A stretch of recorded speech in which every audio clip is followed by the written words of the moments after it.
Creator is that voice that comes up with all the tangible things. Creator has instruments.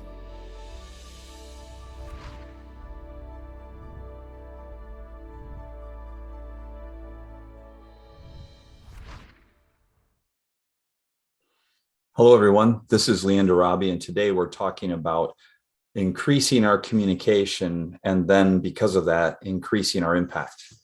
Now, when we talk about increasing our communication, I don't necessarily mean your word count, like you need longer emails or to say many more words. Instead, there are some very key ways to increase our impact and to do that through our communication, to do more communication in different ways and thus have higher leadership impact.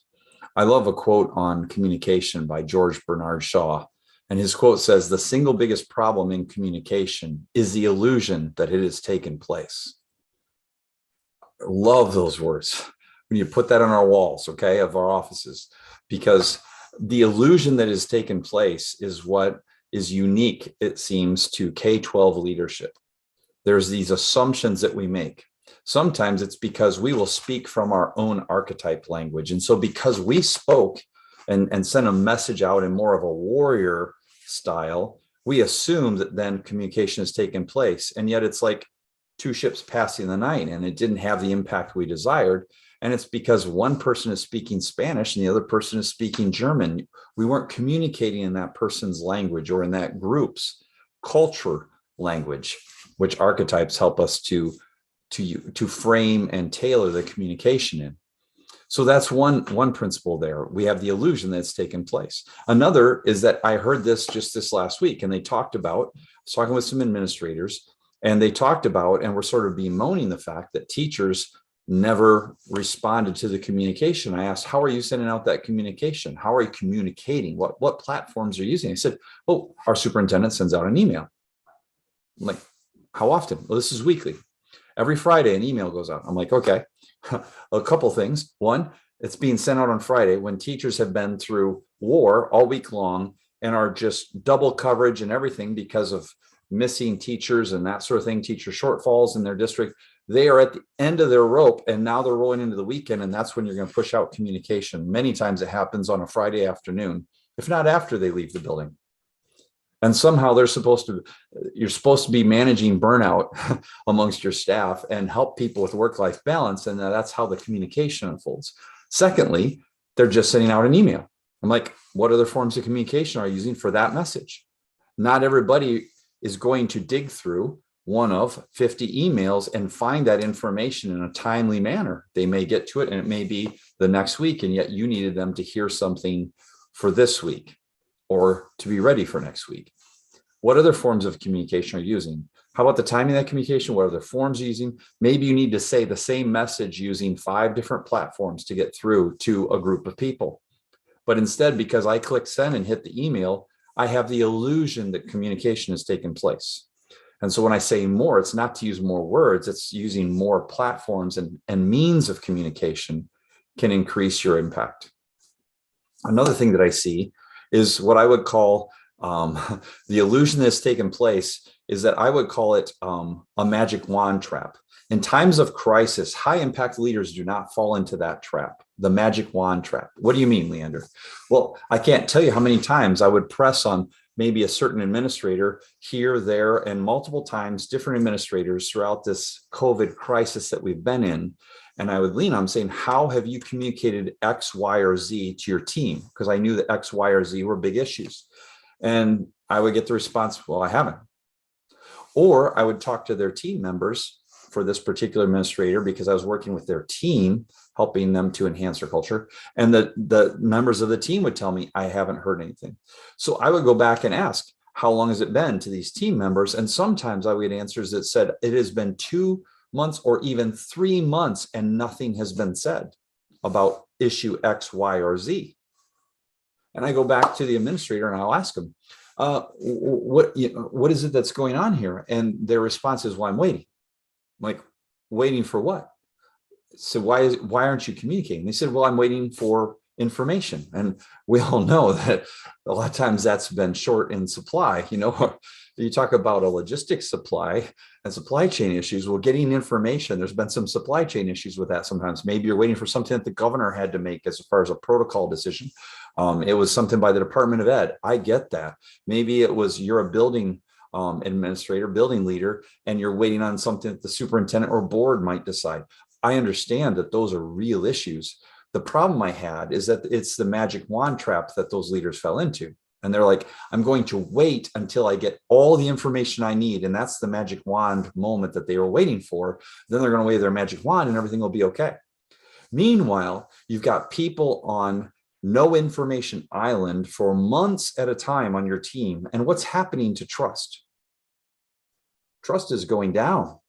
Trust is eroding. It's like they're on this little island and there's waves coming from every angle and it's pounding away at the trust and eroding the trust. And they're feeling a little threatened on no information island. It's a real thing. I was talking one time before COVID. These are not COVID issues. It's just COVID has exposed our lack of communication, the strength of that communication skill in us as a leader. I was talking to one leader and they were going to make some changes in a department that they led. There were about 15 employees in this department. And it was because of retirement, they're going to change the job description for a couple roles.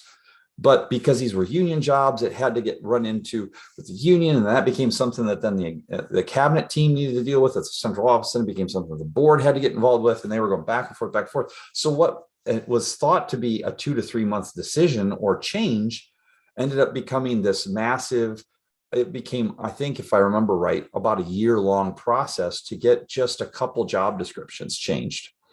And so in doing that, up front, the leader did a great job. They laid out in detailed information, here's what's going to happen, and communicated that to the team. Here's what we're trying to achieve.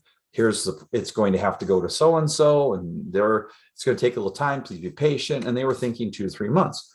Well, 3 months later, I came back to that leader and said, hey, are you open to some feedback? And they said, sure, because they had asked me to do that with them, right? And provide that as a part of their leadership development. I said, you need to communicate with your team. They said, what do you mean? I said, remember that you're trying to get these positions shifted. And like, yeah, I know. And I said, you really need to communicate to your team. And you know what their answer was? I did. I'm like, okay, what is it that you did? They laid out and pulled up for me that same email that had gone out. Very, very thorough, fantastically written. I said, when did you send that email? And they said, 3 months ago. I said, would you like to know what word on the street is amongst your team? Said, there's the narrative. Again, what happens? No information for someone on no information island. They start to assume things. It's an information vacuum. Something's going to flow into there, and what flows into it are their assumptions. Let me ask you, human behavior question here. How many of those assumptions that we make in that situation in a vacuum with no information, how many of those assumptions are positive? Right? I would say 90 to 95% of the time they're negative. And guess what? A narrative starts, this narrative arc begins, and that had happened. And I said, you know what your team is saying? You're outsourcing all of their positions. I said, where do you think morale and trust is right now amongst your team in you as a leader? And this is a new leader who had been there just a year. And it was not anything they wanted to have happen. They didn't want any negative impact for their team. They wanted the opposite. But simply by not communicating, they had created this situation. So when you're stuck in the magic wand trap, the mantra you need to remember is no information is better than no communication. It may seem crazy to send out communication to people, to sit down and talk with them and saying, look, we still don't know anything, but you get to reassure them saying, but we haven't made any decisions either. And trust me, you'll be the first ones to know. And how can I help you? And I'm here to support you.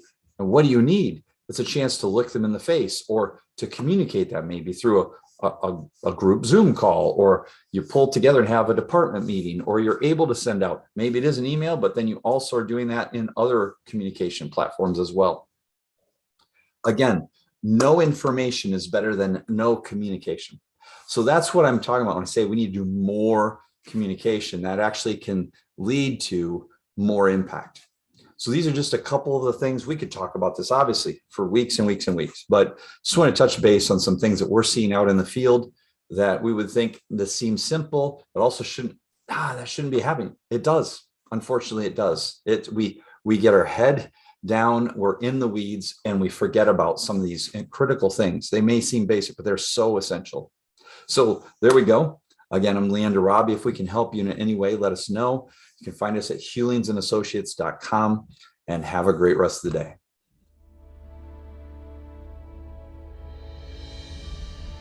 Creator is that voice that comes up with all the tangible things. Creator has instruments.